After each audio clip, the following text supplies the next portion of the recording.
Hello everyone. Once again, we are here to continue the topic which we started on Monday. That was Traders, Kings and Pilgrims, and today I am going to start the last session for the chapter. And students, as I told you in the previous sessions, that we talked about the two sects of Buddhism, which was developed during the time of Kanishka.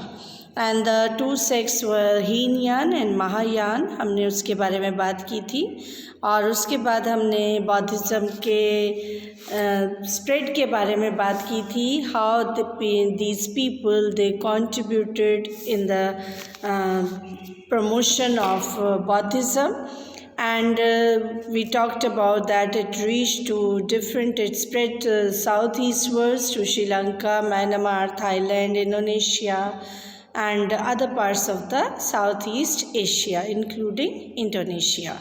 So let us continue the quest of pilgrims today. The quest of pilgrim, what does it mean? Quest क्या होती है? इच्छा कि किसी चीज़ की एक खोज करना, वो चीज़ को खोजना जो कि कहीं ना कहीं डिफ़िकल्ट है, जिसको पाना means a long search for something that is difficult to find. So अब पिलग्रिम्स जो कि इंडिया में आ रहे थे for the search of Buddhism or for the search of religion, they journeyed from distant lands. वो दूर दूर से आए to know about the Buddhism, its teachings, and to visit the places related to Lord Buddha. तो आज हम इसको continue करते हैं. अब pilgrim first of all underline करेंगे. What is a pilgrim? Pilgrim is a traveller. इसको आप हाईलाइट करेंगे. Pilgrim is a traveller who is on a journey to a holy place. Pilgrim कौन है? वो बंदा जो कि किसी होली प्लेस की जर्नी पर है और उस जर्नी के दौरान वो वहाँ की चीज़ों को देख रहा है, वहाँ की पॉलिटिकल सिचुएशन को देख रहा है. तो ऐसे चाइनीज़ पिलग्रिम्स इंडिया में बहुत आए. जैसे हम बात करते हैं फायान की. He came to India to visit the places associated with Buddha.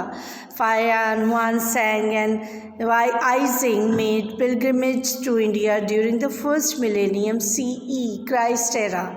Means ये लोग फायान, हुआनसेंग, आइजिंग, ये लोग उन्होंने अपनी पिलग्रिमेज बनाई. मीन्स पिलग्रिमेज बनाने का मतलब they had there journeys related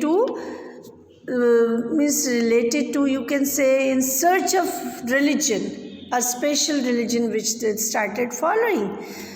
So they came to India, and the best known of these are the Chinese Buddhist pilgrims, Fayan. इनमें से सबसे ज़्यादा जो Chinese Buddhist pilgrim थे, he was Fayan, who came to the subcontinent 1600 years ago. कब आए वो? 1600 years पहले. हुआनसेंग visited about 1400 years ago. Underline करते जाइए. हुआनसेंग कब आए? 1400 years ago. And Aizing came to 50 years after Huanseng. They came to visit. And why they came? They came to visit these places associated with the life of Buddha as well as famous monasteries. Basically वो लोग बुद्धा से associated जगहों को देखने आए, उसके साथ साथ वो मोनास्ट्रीज को भी विज़िट करने आए. These travel records are important. और जो ये लोग आए, they made some travel accounts and they are very much important historical resources for us for several reasons. Because they tell us so much about that period. They give a lot of information. They provide a lot of information about that period. Why they are important? There are certain reasons. They provide meticulous accounts of the nature of Buddhist doctrines. इन्होंने meticulous means detailed. They provide detailed accounts of the nature of Buddhist doctrines. Doctrines क्या होती थी? Teachings. ये हमें Buddhist teachings के बारे में एक detailed account देते हैं. And monastic institutions in the South, Central and Southern East Asia. Second reason, they contain vital information about the social and political. इसमें बहुत ज़्यादा इम्पॉर्टेंट इन्फॉर्मेशन है about the social and political condition in South Asian kingdoms situated on the routes, और जो roots China और India के बीच में थे उसके बारे में भी हमें ये बहुत ज़्यादा इन्फॉर्मेशन देते हैं. Third, they offer remarkable insights into class perceptions. They offer remarkable insights into cross-cultural perceptions and interactions. ये हमको यही रिसोर्सेज हमको बहुत रिमार्केबल इंसाइट मीन्स अंदर मीन्स जो कि उनकी कुछ इंसाइट चीज़ें थी उसके बारे में भी हमें बताते हैं. जैसे परसेप्शंस कैसी थी उस टाइम के लोगों की, ओपिनियंस, परसेप्शंस मीन्स ओपिनियंस कैसी थी, है ना. उसके साथ साथ उनकी परसेप्शंस के साथ साथ उनकी इंटरेक्शंस कैसे थे आपस में, इंटरेक्शन कैसा था उनके आपस में. और additionally these accounts throw light on orders nature. और इसके साथ साथ ये जो इनसाइड अकाउंट्स है ये हमको बहुत सारी इन्फॉर्मेशन देते हैं about the orders nature. Orders nature means, orders का मतलब लिखिए कि हमें हार्डशिप्स कैसी थी. ऑर्डर्स नेचर मीन्स हार्डशिप्स कैसी थी. लोग इधर से उधर जाते थे, उनके लिए वो कितना डिफ़िकल्ट होता था डिस्टेंट ट्रैवल करने के लिए. And this way how they use to travel, commercial changes कैसे हुए उस टाइम पे, बिजनेस चेंजेस कैसे हुए. And the relationship between Buddhist pilgrims and merchants. और यही अकाउंट्स हमको बुद्धिस्ट पिलग्रिम्स और मर्चेंट्स के रिलेशंस के बारे में भी बताता है. आप लोग अंडरलाइन करते जाइए, ठीक है. तो ये हमको बताता है कि बुद्धिस्ट जो पिलग्रिम्स आए ट्रैवलर्स के साथ, मर्चेंट्स के साथ, उनके आपस में रिलेशंस कैसे होते थे. Like Faxian Xuanzang takes note on means they take note on the Indic influence on central Asian kingdoms. इन्होंने लिखा है कि इन जो सेंट्रल एशियन किंगडम्स थे उन पे कहीं ना कहीं Indic influence means Indian influence बहुत ज़्यादा दिखाई देती थी. फिर हम आगे चलते हैं. Let us continue. He reports for example, ये हुआनसेंग ही लिख रहे हैं. क्या लिखते हैं कि आप देखिए ये for example that people of Yanqi, जिसको अंगी का अग्नि कहा जाता था, Kuchi and Khotan use modified versions of Indic script. अब ये लोग इंडिक स्क्रिप्ट की मॉडर्न वर्जन्स यूज़ करने लगे थे. And Faxian as you can see Fayan as also Huanseng. Fayan के साथ साथ हुआनसेंग ने भी, about whom you have already studied, has narrated in detail that Buddhist legends and miracles associated with the sites and Buddhist relics. क्यों fine के साथ साथ हुआनसेंग ने भी लिखा है अबाउट इन डिटेल लिखा है बुद्धिस्ट लेजेंड्स के बारे में, जो बौद्धिज़्म के जो लेजेंड्स थे, जो महान लोग थे उनके बारे में. एंड मिरेकल्स, और मिरेकल्स के बारे में क्या क्या चमत्कार हुए with the associated with the sites and the Buddhist relics. जो भी बुद्ध रेलिक्स रिमेन्स, रेलिक्स में बुद्धा के हेयर थे, टीथ थे, so which are been kept in the different monasteries. तो इन लोगों ने उन प्लेसेस, जो प्लेसेस बुद्धा से एसोसिएटेड थे, उनके बारे में, उनसे रिलेटेड मिरेकल्स के बारे में भी अपनी रिकॉर्ड्स में लिखा. He carried back with him statues of Buddha made of gold. ये हुआनसेंग अपने साथ, और फायान ये अपने साथ बुद्धा के गोल्ड, सिल्वर एंड सैंडलवुड के बने हुए स्टैचूज़ भी लेकर गए. एंड ओवर 600 मैन्यूस्क्रिप्ट्स भी ले गए, loaded on backs of 20 horses. 20 horses थे इनके साथ, और ये 20 हॉर्सेस के ऊपर रख कर लेके गए. And over 50 manuscripts were lost, और लेकिन फिर भी उसमें से 50 मैन्यूस्क्रिप्ट्स उनकी खो गई. When the boat on which he was crossing the Indus कैप्साइज्ड.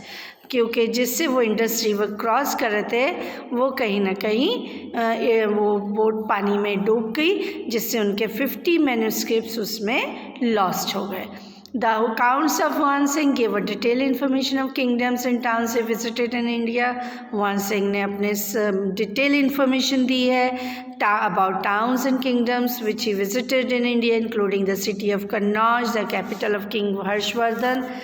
King Harshvardhan की capital के बारे में भी उन्होंने बहुत लिखा है। Huan Singh reached the city sometimes in 637 and 638 AD when Harshvardhan was at the height of his rule. 637 and 638 AD when Harshvardhan was on means he was at heights of his rule.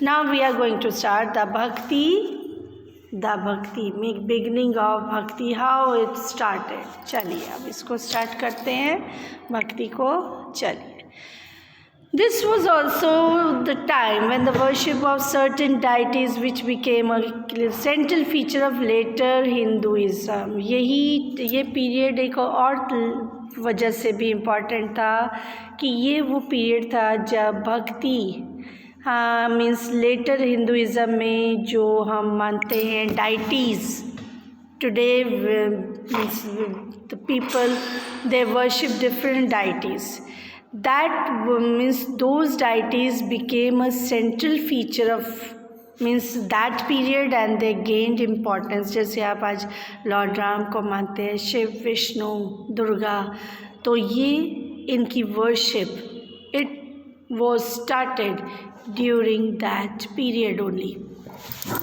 During this period, worshipping of different deities including Shiva, Vishnu and you can say, हम highlight कर लें, है ना, highlight कर लेते हैं, तो including Shiva, Vishnu and goddess such as Durga became central feature of later Hinduism. ये इन गॉड्स की, इन डाइटीज़ की वर्शिप शुरू होने लगी जो आगे चलकर लेटर हिंदुइज़म का भी एक इम्पॉर्टेंट पार्ट बने।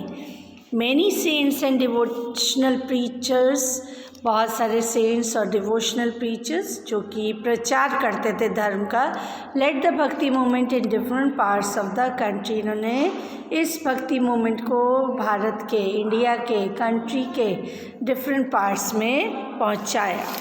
और उसके बाद हम देखते हैं द मूवमेंट स्टार्टेड, कहाँ से ये स्टार्ट हुई मूवमेंट, ये स्टार्ट हुई इन साउदर्न इंडिया, ये साउथ इंडिया से स्टार्ट हुई and gradually move towards the north during the later half Indian medieval period from 800 to 1700 CE। और उसके बाद ये नॉर्थ इंडिया की तरफ बढ़ी। द मूवमेंट इंस्टिल्ड का मतलब मीन्स थिंक और इसने लोगों को सोचने का मौका दिया, about devotion and belief in God. इस मोमेंट से लोगों में एक थिंकिंग क्रिएट हुई, एक फीलिंग क्रिएट हुई about something that they started believing in God, abolishing the concept of idol worship. मूर्ति पूजा, आइडल मीन्स मूर्ति बनाना। इन सेंट्स का ये मानना था कि we can not make idol and they were totally against the idol worship. ये आइडल वर्शिप के बिल्कुल अगेंस्ट थे। एंड स्ट्रेस्ड ऑन मोनोथिज्म, आप अंडरलाइन करिए। मोनोथिज्म का मतलब होता है believe that there is existence of one God, कि वन गॉड है, we can't name God with different names and there is only one supreme power, that is one God. In south इसका असर क्या हुआ? इन south the people around 63 Niners, वहाँ पे 63 Niners means जो इनके प्रीचर्स जो थे, जो धर्म प्रचारक थे, और Shaivite devotees organise and led the movement. Nayanars और शेविट्स ने मूवमेंट को लीड करा।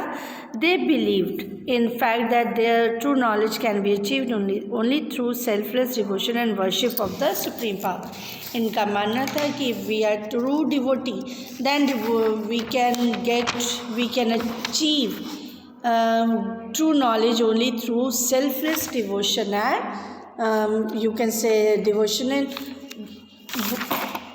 and worship. We have to be very much selfless devotee.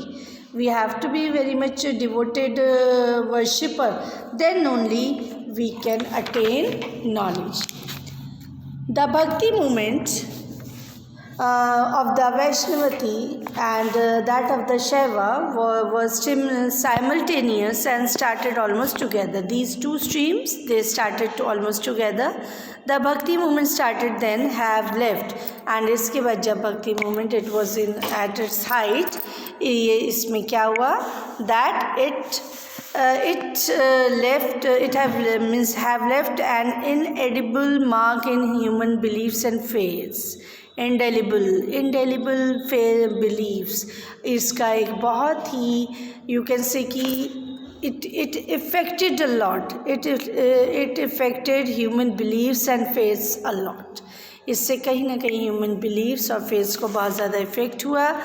Chanting or taking the name of God was considered essential. इसने कहा you must take name of God, and it was very much essential according to them. And many saints, especially Adi Shankaracharya, he made stress on chanting or taking the name of God. The significance of Bhakti movement was that it could be accessed by anyone. और भक्ति movement की एक और खास बात थी कि that it could be accessed by anyone, since all it needed was to remember God with full devotion and love. इसका सिर्फ एक ही कंडीशन थी कि अगर आप गॉड को याद कर रहे हैं then it has to be with full devotion and love. It should not be you should not pretend that you are taking name of God. You must be fully devoted and you have to take his name with love. Ramananda Kabir underline करेंगे, ये सब इनके भक्ति movement के cents थे. रामानंदा कबीर ये सब आप अंडरलाइन करिए. Namdev, Chaitanya Mahaprabhu and Mirabai were some of the important bhakti reformers of the era. ये कुछ भक्ति मूवमेंट्स के इम्पॉर्टेंट रिफॉर्मर्स थे जिन्होंने ओल्ड रिचुअल्स को कंडेम किया. उनको इन्होंने कहा कि we should not follow those old rituals and they emphasised in these teachings which are been given by them.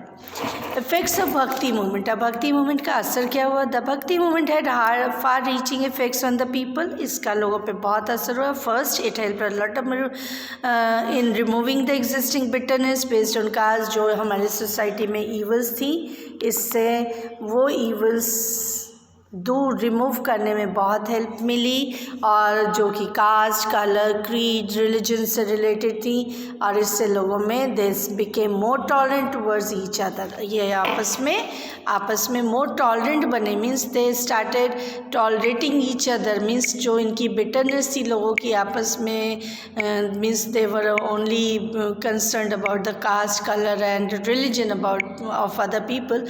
They means it slightly it helped in removing those evils. Secondly, the bhaktas exposed the hollowness of empty rituals. भक्तों जो भक्ति movement के cents थे उन्होंने expose किया किसको? Hollowness, खोखलेपन को.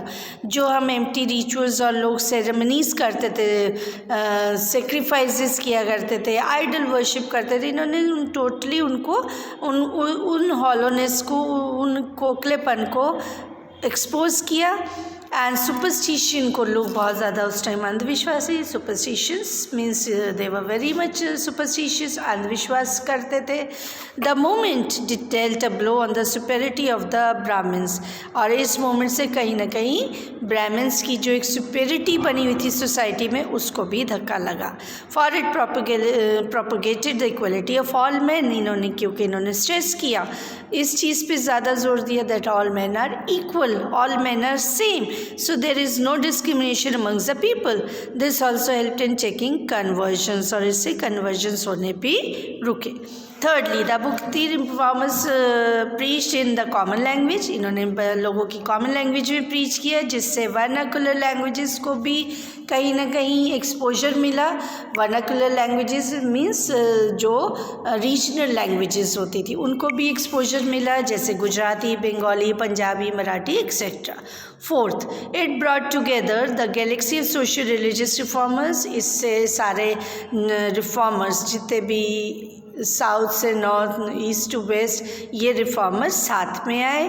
Many rites and rituals associated with the worship of god like kirtan at Hindu temple, qawwali at dargah and singing of Gurbani at gurudwara are all derived from the bhakti movement. आज आप कीर्तन में शामिल होते हैं, आप कवालीज में इन्वॉल्व होते हैं, आप गुरबानी में इन्वॉल्व होते हैं, गुरुद्वारे में जाते हैं, तो these are the given things given derive from the bhakti movement only.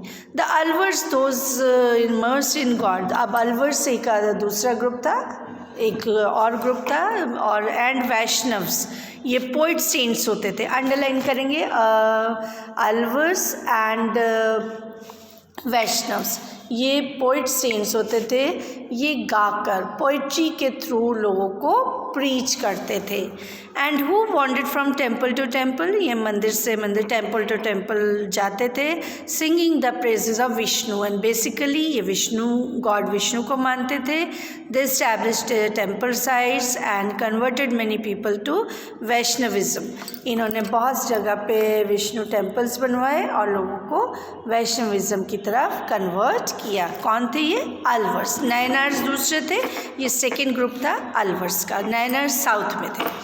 अब हम दिस आते हैं. This form of worship gradually spread to different parts of the country. धीरे धीरे ये वर्शिप हमारे कंट्री के डिफरेंट पार्ट्स में स्प्रेड हुआ.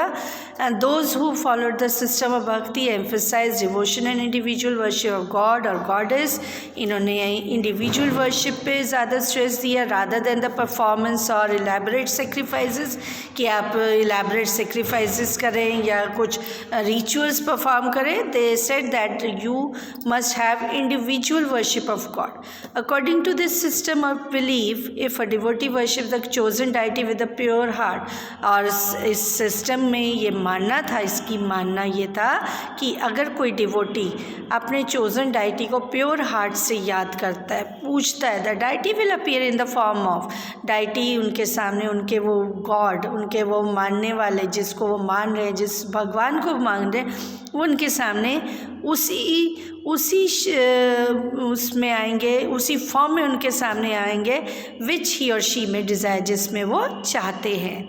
सो the deity could be thought of as a human being. Deity को आप एज ए ह्यूमन बीइंग भी सोच सकते हैं, लाइन भी सोच सकते हैं, ट्री भी सोच मान सकते हैं, और many form. Once this idea get acceptance, जैसे जैसे इस आइडिया को एक्सेप्टेंस मिली, लोगों ने इसे एक्सेप्ट किया.